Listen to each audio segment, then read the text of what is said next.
All right, let's play a quick game of Who Wants to Shock the Geopolitical Nerds. Imagine North Korea, the land of nukes, marching parades, and suspiciously enthusiastic news anchors, suddenly stepping in to protect the Philippines against China. Yeah, I know what you're thinking.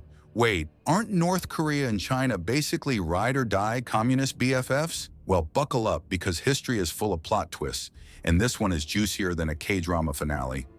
Now, before you roll your eyes and click away thinking this sounds like a rejected Marvel What If episode, hear me out. This question, why would North Korea defend the Philippines against China, isn't as wild as it sounds.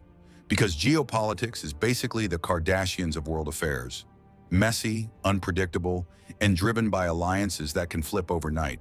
And sometimes the strangest friendships have the most interesting receipts. If you think North Korea's loyalty to China is carved in stone, let me hit you with a historical curveball that'll make you question everything you thought you knew. Back in the 1970s, while disco fever was raging and bell-bottoms were a thing, North Korea made a move that shocked Beijing.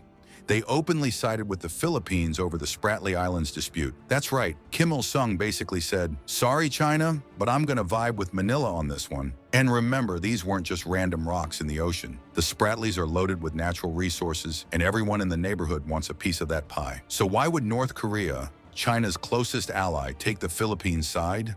Simple. To show that it wasn't just China's little brother. Pyongyang was sending a message. We're our own boss, thank you very much. And that wasn't just a one-time karaoke night with the Philippines. Nope, North Korea kept popping up in Manila's corner like an awkward but surprisingly loyal friend. Want to know how? Let's fast forward a decade. Enter the late 80s and early 90s. While mullets were haunting barbershops worldwide, North Korea and the Philippines were rubbing shoulders in the non-aligned movement. For those who skipped history class, this was basically the "we're not with the US or the Soviets club." And guess what? That little stage gave Pyongyang another chance to quietly nod in support of Manila, even while keeping China close. It's like that one kid in class who's best friends with the teacher, but still slips you the answers during the exam. North Korea was proving that being China's ally didn't mean it had to co-sign everything Beijing did. Before you start picturing Kim Jong-un high-fiving Filipino diplomats, things got rocky. And this is where the drama really begins. Fast forward to the early 2000s. North Korea starts flexing its nuclear muscles, and the Philippines is like, yeah, about that friendship, ghost you for a bit. In 2011, Manila even cut off diplomatic ties after Pyongyang tested more nukes than a Michael Bay movie script. But here's the twist. The breakup didn't last forever. By 2017, the Philippines, while chairing ASEAN, invited North Korea back to the diplomatic table. Like an ex showing up at a reunion, things got civil again. And let's be real, in international relations, nobody stays mad forever if there's something to gain. So what's in it for North Korea to even bother keeping this weird, half-secret relationship alive? Spoiler alert, it's not friendship bracelets, it's strategy, big strategy. Here's the thing, North Korea's decisions aren't about warm fuzzies, they're about survival. Every move Pyongyang makes is like a chess game where the king can't afford to lose even one pawn. By siding with the Philippines, at least occasionally, North Korea achieves three sneaky goals. First, balance of power. It prevents China from getting too big for its boots. Even best friends don't like when one gets too powerful. Second, negotiation chips. Supporting Manila gives Pyongyang leverage.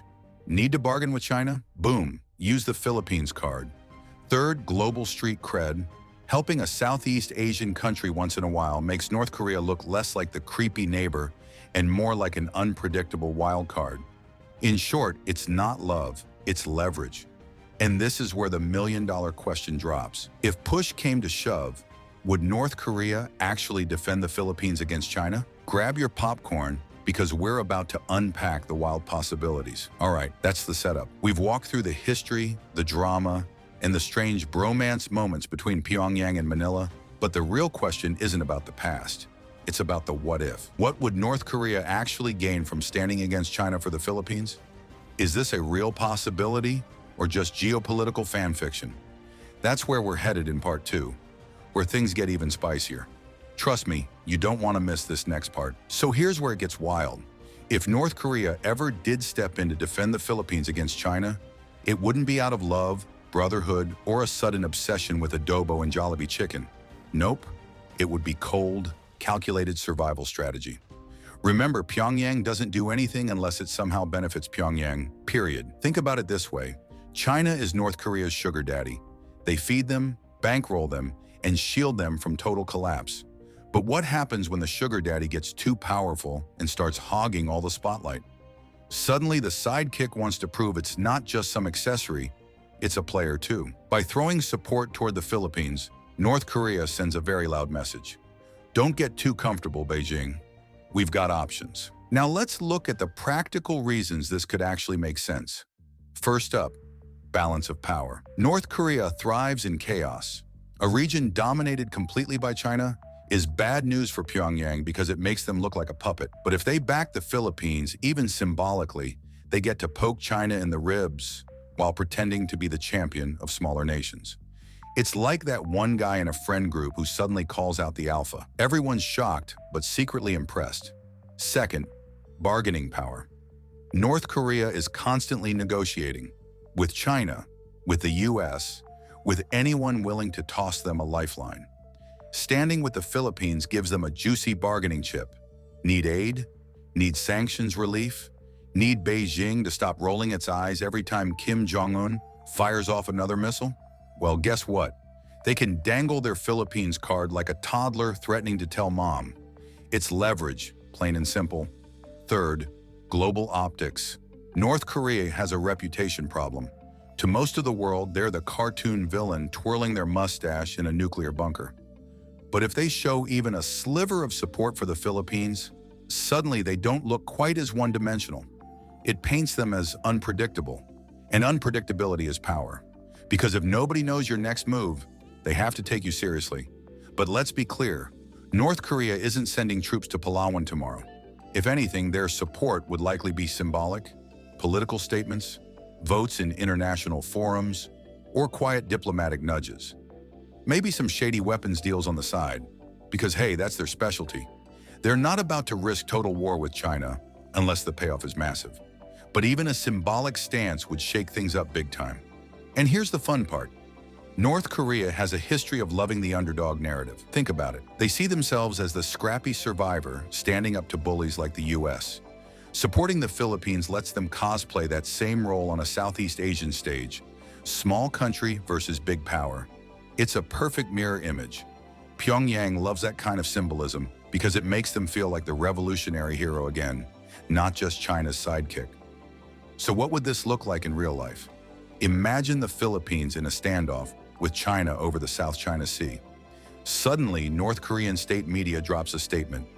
We stand with our Filipino brothers in their struggle against imperialist aggression. Boom, instant headlines. Global analysts start sweating. Beijing gets annoyed. And Kim Jong-un, he's laughing in his bunker, loving the chaos he just stirred. Of course, there's risk. Betraying China is like borrowing money from a loan shark and then telling him you don't feel like paying. Beijing has ways of punishing disloyalty, economically, diplomatically, even militarily. But here's the thing, North Korea has always lived on the edge. They thrive on pushing boundaries, even with their so-called allies. And sometimes creating tension is exactly how they stay relevant. So the million-dollar question, would they actually do it? The answer is, maybe, not because they're dying to protect the Philippines, but because it could serve their own interests. And in geopolitics, interests beat friendships every single time. Now here's where it gets really spicy. Imagine a world where North Korea sides with the Philippines, not just to jab China, but to woo the global South. Countries in Africa, Southeast Asia, even Latin America might see Pyongyang as more independent than they thought. That boosts North Korea's diplomatic reach. And for a country that's usually treated like the kid nobody wants to sit with at lunch, that's a big win. It's the ultimate reminder that alliances aren't permanent tattoos. They're more like temporary stickers. They can peel off when the weather changes. And North Korea, for all its bluster, knows this game better than most. They'll play both sides if it keeps them alive. So, would Pyongyang send tanks to Manila if China made a move? Probably not. But would they throw enough shade and symbolic support to make Beijing sweat? Oh, absolutely. And sometimes that's all it takes to change the entire geopolitical vibe. The takeaway here is simple. Nothing in international politics is fixed. Today's ally can be tomorrow's critic. Yesterday's enemy can become today's awkward dinner guest. And in that messy, unpredictable dance, even North Korea, the world's most unlikely wildcard, can end up standing behind the Philippines. Not out of loyalty, but out of cold, calculated self-interest. So next time someone tells you North Korea would never side with the Philippines against China, just smirk and say, "Want to bet?" Because in geopolitics, the only thing crazier than the question is the fact that the answer might actually be yes. And hey, if you stuck with me through this geopolitical roller coaster, give that like button a little love. Subscribe if you're into untangling wild global plot twists, and drop a comment. Would North Korea really back the Philippines? Or am I just pitching the next Netflix drama? Either way, the world stage is one giant soap opera, and I'll be here breaking it down for you. See you in the next one.